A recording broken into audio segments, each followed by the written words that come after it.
size. So the third key is the plan. So the plan is so important to keep simple. Keep it simple, but the plan is really just a schedule with accountability. So it's their schedule and accountability. Now, I think you have a handout that says 3 ways to break down your goals. And there are 3 ways that you can break down somebody's goals in Cutco. And these are the only 3 ways. And I keep it really, really simple. So I want to teach, if you're doing a PC with a rep and you're breaking down their sales goals, there are 3 ways. And it's important to give reps ownership of their goals. So 3 ways to break down a goal. The first way to break down a goal is through an income goal. So first way is through an income goal. Second way to break down somebody's goal is through a CPO goal. So this would be kind of a competitive goal.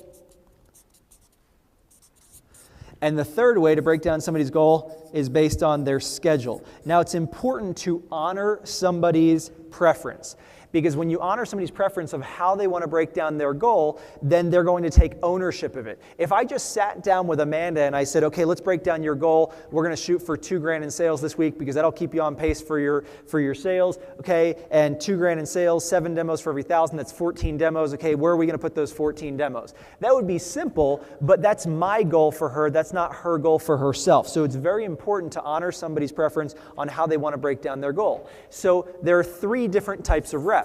There are reps who are really money motivated and they want to make a lot of money.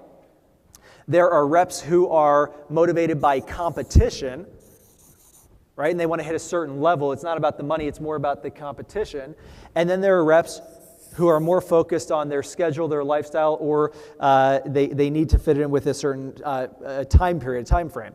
So schedule is somebody with more of a time conflict or somebody who doesn't really want to overwork. So what type of reps would you break down these goals for? Well, income, again, somebody who's super motivated by money, somebody who's super motivated by competition and wants to be the best, wants a ton of recognition. So these are people that really need recognition. And the schedule, this would be for somebody with another job or somebody with summer classes. So it's breaking down their goal based on schedule is somebody who has another job or has summer classes, or they're just doing this for the experience and they just want a resume builder. This would be a good person to break down that goal for as well. So when I break down somebody's goal, I say to them, hey, you have 3 options. We can break down your goal based on an income that you need to make. So if you have a specific amount of money you have to make to pay your bills or to save up for school, or we could break down your goals based on a CPO goal, or we could break your goals down based on a schedule goal. So let's talk about a summer goal. So let's say somebody says, well, I want to break my goals down based on income because I would really want to make $5,000 this summer. Would that be a pretty good goal for a new rep? So let's take a $5,000 sales goal. Now, as an assistant manager, it's important for you to realize and understand what level somebody has to sell in order to make the money that they need. So when somebody sells $1,000, how much have they made? $100. Right? Got it? Good, that's the easy one. When somebody sold $3,000, they've hit their second promotion, how much have they made cumulative income so far? $3,000 in sales is $400 in income. This is something you got to know. Cumulative income, it's just math. It's math, but I would make sure have a cheat sheet though, because this is simple. When you break down goals, you got to keep it simple. I never break down somebody's goals based on their average order or their closing percentage, because there's not enough of a point of reference. There's not enough. There's not enough information to be able to have an accurate number. If somebody sold in their fast start and they have a super high average order, let's say they have a $400 or $500 average order in their fast start, good. It's because they were showing all family and friends. They should have a higher average order. It doesn't mean that they can expect a $400 or $500 average order for their entire career. And if they had a crappy average order, if it was only 150, it's because they just weren't as confident enough. But as their confidence grows, that average order will increase. So I never use their real averages, and so I always use, no matter what, I use 250 average order and 60% closing. I never use any other numbers than that. Now, let's say I have a rep. For example, Andrew over there. Andrew's average order as a rep was like $600, and his closing percentage was 100% for his first 2 months. It was 73, 53. What was your record? 72 demos before his first no sale. But when I help Andrew break down his goals, I'm not going to tell him, oh, you're going to have 100% closing. We use 60%. You always err on the side of caution, because erring on the side of caution and using lower projected numbers forces him to do more demos than he thinks he needs to do, which will force him to sell more, which forces him to make more, which forces him to like you more. Okay, so the more demos they do, the more they make. When you underpromise and over-deliver, then they can blame you for making too much money. Does that make sense? So always using those conservative numbers, never using the real numbers. Plus, it takes too much time to figure out the math. What's your average order?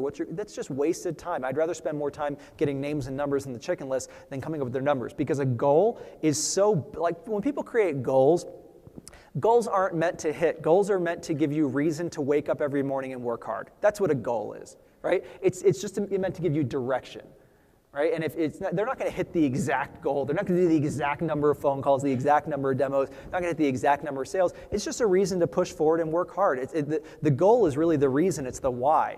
The how is making the phone calls and setting up the appointments. All right, so I always use 250 and 60%. I never use higher averages than that, because you are doing them a disservice if you use higher numbers than that, because it's going to force them to do fewer demos. They're never going to reach their true potential. So always keep it simple with those numbers. Got it?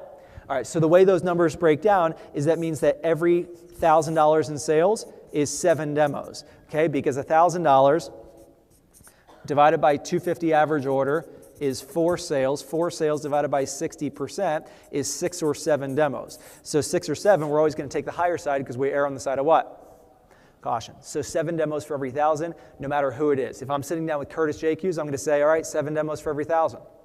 If I'm sitting out with a brand new rip and training, 7 demos for every 1,000. It never changes, okay? So let's say somebody wants to make $5,000 in income. So I'll take that $20,000 sales goal and I'll say, okay, you're $20,000. Let's say this is during their fast start. It's on day 4, right after their first weekend. All right, so you sold $1,000 your first weekend. So $20,000 minus $1,000 is $19,000 remaining. By the way, what's so important? The how is the implementation, but they first have to have a what? A why. So when they say I want to make $5,000 in income, I first need to figure out why they want this. Why is this important? Whether it's school or family or paying their bills or sense of accomplishment, whatever it is, I need to list out all the reasons why $5,000 is important to them. You can't just come up with an arbitrary number and be inspired to hit it. You got to have the why behind the how. So $20,000 in sales minus the $1,000 that they're at is $19,000 remaining. Now, that means that for the summer, Johnny CPO, we need to sell $19,000 worth of Cutco. Now, every $1,000 is 7 appointments. So instead of doing this elaborate goal breakdown, I'm just going to take 19 times what? 7. And that's 70 plus, that's 133 demos, correct?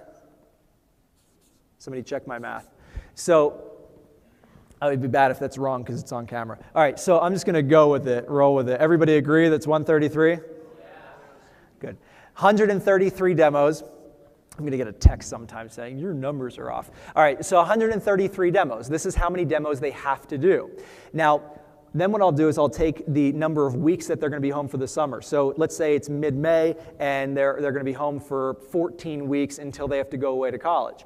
Okay? Well, I'm never going to use 14 weeks because there's probably a vacation week in there. There's probably, a college orientation or something in there. So I'm always going to break it down based on a lower goal, and I'm going to make their drop dead date for when they have to hit that number a couple weeks early. That way it gives some extra room at the end of the summer if they're a little bit behind their goal where they can still reach their goal. So let's say they have 14 weeks. I'm going to break this down based off of a 10-week schedule. So I'm going to take off a couple weeks because I want them to hit it by SC2, or I want them to hit it well before the end of the summer. So I'm going to take these 133 demos, and they might be looking at that saying, holy moly, 133? Well, check this out. 133 divided by 10 weeks, that's 13 or 14 demos a week. Now, with some reschedules and cancels, that means that we need to schedule 16 demos a week. And if you schedule 16 demos a week, then within 10 weeks, you're going to make $5,000 in income. So now, at this point, the only number that matters is what? 16.